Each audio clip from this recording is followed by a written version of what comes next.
Bonjour et bienvenue dans le décryptage d'aujourd'hui de la rédaction de RTI qui est présenté par Florian Dai et qui porte sur un court documentaire qui a été récemment primé à Tokyo et à Séoul. Et nous en parlons avec l'organisatrice des événements qui sont donc représentés dans ce documentaire. Nous parlons ici de 20 ans de fêtes à destination des lesbiennes.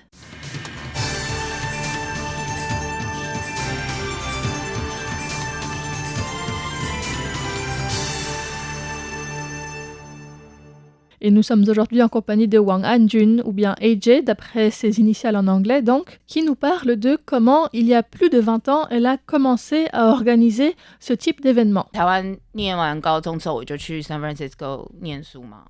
Après avoir fini le lycée à Taïwan, je suis partie étudier à San Francisco. C'est là que j'ai rencontré une fille pour la première fois et que j'ai découvert la communauté lesbienne. De retour à Taïwan, j'ai commencé à chercher des bars lesbiens ou des lieux de rencontre. Il y en avait, mais souvent cachés au sous-sol, et il fallait sonner après minuit. Les personnes qui les fréquentaient semblaient très apprêtées, de tous horizons. Certaines très cool, d'autres très belles, mais dans la vie de tous les jours, elles n'étaient pas comme ça. Pourquoi est-ce que les femmes ont l'air de s'amuser autant dans les bars lesbiens, mais à l'extérieur, elles sont beaucoup plus effacées? C'est donc après son retour des États-Unis et en étant peu satisfaite de l'offre qui existait à Taïwan que AJ s'est dit qu'il serait possible d'organiser quelque chose de différent. À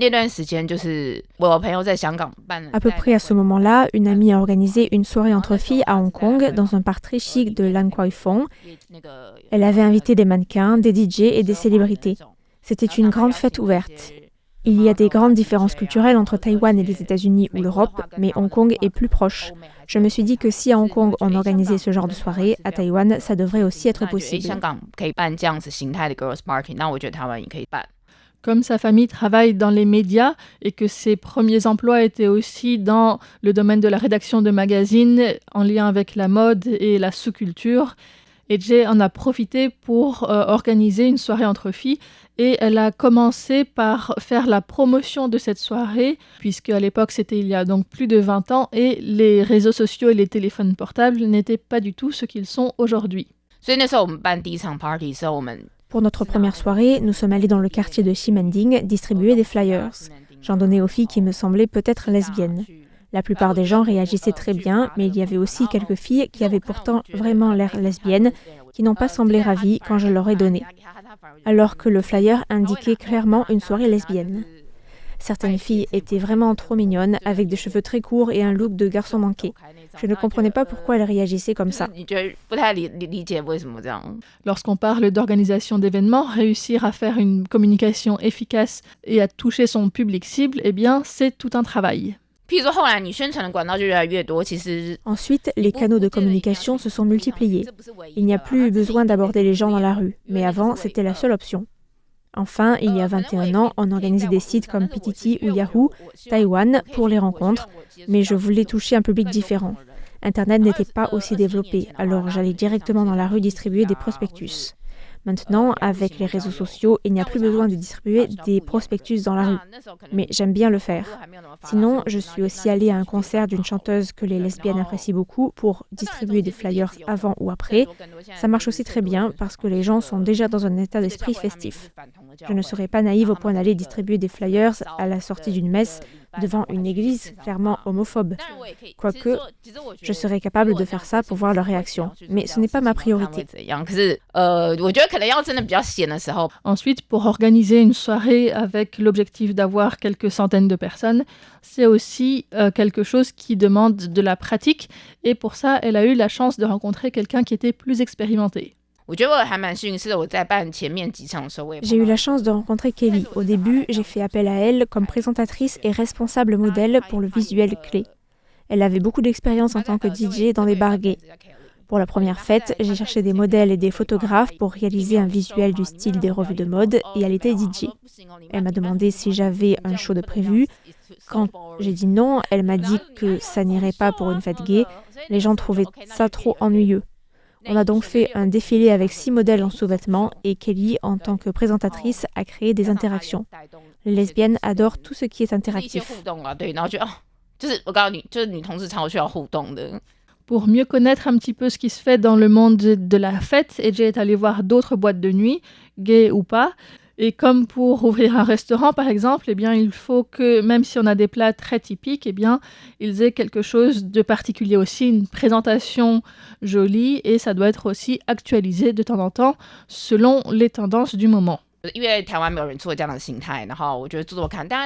Comme personne n'avait organisé ce type d'événement auparavant, j'ai essayé, mais c'était difficile d'estimer combien de monde viendrait. Je m'attendais à environ 300 personnes et finalement, il y a eu 5 ou 600 personnes. Je n'avais pas publié de communiqué de presse ni invité de médias, mais des journalistes étaient venus d'elles-mêmes faire des reportages et après coup, des revues pour hommes ont aussi été intéressées et des magazines féminins également. À cette époque, il y a environ 21 ans, des fêtes exclusivement pour femmes étaient un sujet tout à fait nouveau. AJ a ensuite voulu organiser des fêtes plus structurées, axées autour d'un thème précis. Et donc, il y avait notamment une série qui s'appelait Let's Run the World, avec des fêtes organisées donc autour de pays ou de villes différentes. Il y avait notamment Amsterdam aux Pays-Bas, l'Inde avec le sujet des flammes jumelles et le Japon de l'époque Edo avec des courtisanes de haut rang. L'événement qui présentait le quartier chaud d'Amsterdam était organisé au studio Neo 19 dans le quartier des affaires de Taipei à Xinyi. Il y avait une piste de danse avec des barrières en fer conçues pour évoquer la ville, le quartier rouge. 2 artistes taïwanaises renommées de la scène BDSM s'y sont produites. Il y avait une performance de shibari avec des cordes et comme la salle était très haute de plafond, un support avait été installé. Une artiste avait complètement encordé l'autre femme qui s'était retrouvée à balancer au-dessus de la piste de danse. L'excitation était palpable parmi les spectatrices parce que ce spectacle a eu lieu il y a 7 ou 8 ans. À l'époque, le bondage et le BDSM étaient encore plus tabous.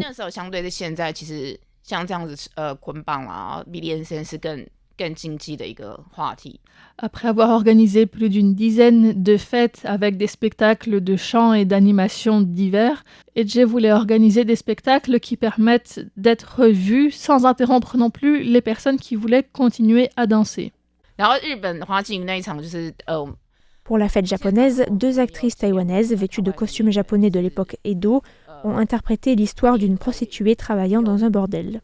Une cliente qui se faisait passer pour un homme venait la voir. Plus tard, elle a laissé tomber ses cheveux, révélant son identité et toutes les 2 se sont enfuies. Le spectacle, mêlant théâtre et danse, a intégré des éléments de musique japonaise de l'époque Edo à de la musique de DJ.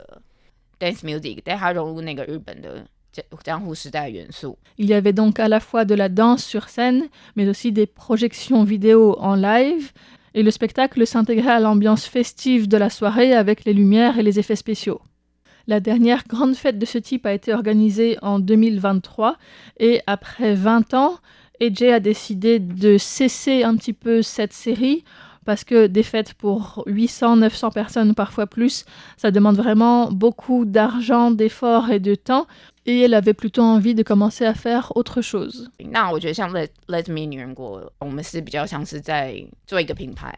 Avec Les Meeting, ce que nous avons fait était de créer une marque. Et pour beaucoup, les femmes qui viennent ont grandi avec nous. Il y a 20 ans, dans les bars lesbiens, la culture était d'avoir de l'alcool à volonté. Je préfère organiser des événements à thème, avec un spectacle, de la musique, de l'art. Les premières fêtes étaient uniquement pour femmes, ensuite c'était ouvert à toutes les personnes LGBTQ+. Ces dernières années, je me suis rendu compte que des femmes venaient qui n'étaient jamais allées dans une boîte de nuit gay. Parfois, les femmes aiment bien aller à des fêtes gays parce que l'ambiance est plus ouverte, qu'elles soient lesbiennes ou pas. Elles s'y trouvent souvent plus détendues. C'est ce que j'ai essayé de créer avec ces fêtes. Mais quand on est sur des événements avec 800, 900 personnes, c'est parfois difficile de faire attention à tous les détails.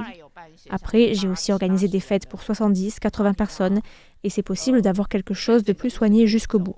C'est ce que je fais en ce moment au niveau des événements.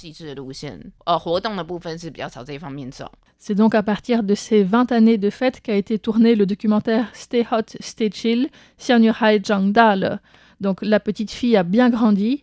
Un film qui a été visionné pour la première fois à Taïwan en 2024 et qui a obtenu le prix du meilleur court documentaire au Festival de films courts international de Tokyo et qui a également été sélectionné pour le Seoul International Pride Film Festival dans la catégorie Pride asiatique. AJ est donc allé en Corée le mois dernier pour assister à ce festival international à Séoul et c'est à son retour que j'ai pu l'interviewer. Si vous voulez en savoir plus à son sujet et que vous ne l'avez pas encore entendu, eh bien je vous renvoie aussi vers l'émission Femmes d'ombre, Femmes de lumière de la semaine dernière, dont vous retrouverez le lien sur la page internet de ce décryptage. C'était un décryptage de Radio Taïwan International qui vous a été présenté par Florian Dai. Merci de votre écoute et à bientôt.